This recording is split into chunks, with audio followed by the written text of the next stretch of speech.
Hi, my name is Josh, and I'm the pediatric physical therapist here at North Oaks. Hi, my name is Mary, and I am a pediatric occupational therapist.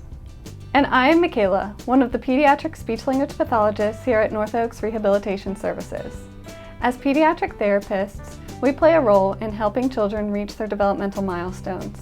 We also help to educate caregivers so they are empowered to help support their child's development as well. Now, I know you're curious why you're here with us today. We're here to talk to you about tummy time. We want to show you the importance of why tummy time can be used from the day you bring your baby home from the hospital all the way through their developmental skills. Now, let's make sure we explain a couple of things first.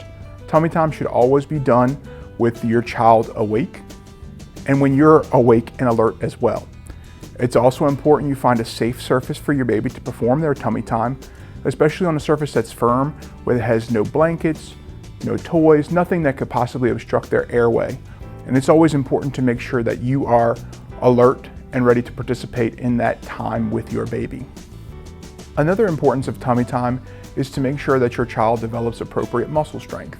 The strength that will be built up for your baby will be in their shoulders, their back, their stomach, and their neck muscles. These are important to make sure that they develop their skills appropriately.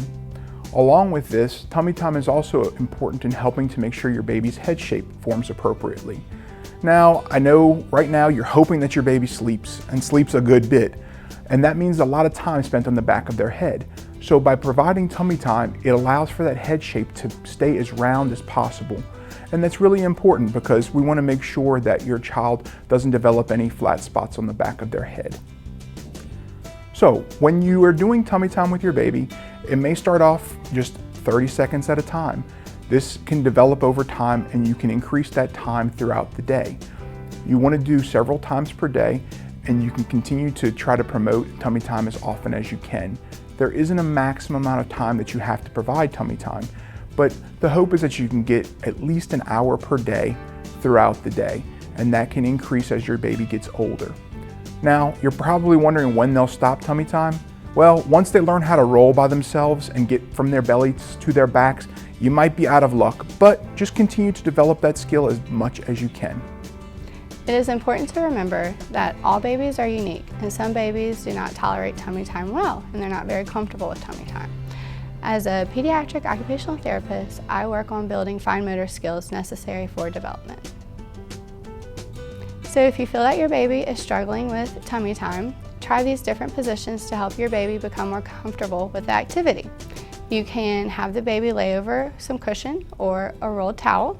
You can lie on your back and have the baby lay on your stomach. You can hold the baby over your shoulder while supporting the head. You can lay the baby across your legs while supporting their head. Tummy time helps to develop strength in the baby's arms, hand-eye coordination, and also the arches in their hands. These skills are important for developing babies' ability to be able to feed themselves, dress themselves, for handwriting, and even for playing sports as they grow older. Now that we've talked about the physical and motor benefits, let's talk about how tummy time can benefit speech and language development as well.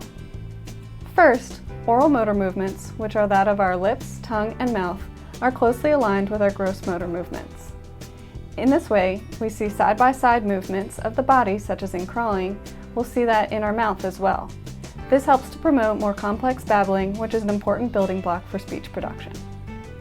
Tummy time also helps to strengthen core muscles, which aids in respiratory control. This is important for breath support and coordination for speech development. Tummy time also allows for your baby's curiosity to grow as he or she begins to explore their environment. This is the perfect time to get on the floor with your child and start to talk to them. During this time, as you notice your baby reaching for items, you can name or label them. This will help to teach your baby that words have meaning and that we use our voices to communicate. In time, your baby will begin to use their voice to make different noises and sounds. As they do so, respond to these sounds. This will help teach your baby that they can use their voice to communicate, as well as encourage back and forth conversations. By interacting with your baby during tummy time, you are teaching the basic play and interaction skills, which are crucial in promoting speech and language development. If you are concerned at any time that your child is not reaching their developmental milestones, it's important that you talk to your pediatrician. please talk to your pediatrician about a referral to our outpatient therapy services if you have any concerns. For more information about North Oaks Rehabilitation Services, give us a call at 985-303-2884 or visit www.northoaks.org.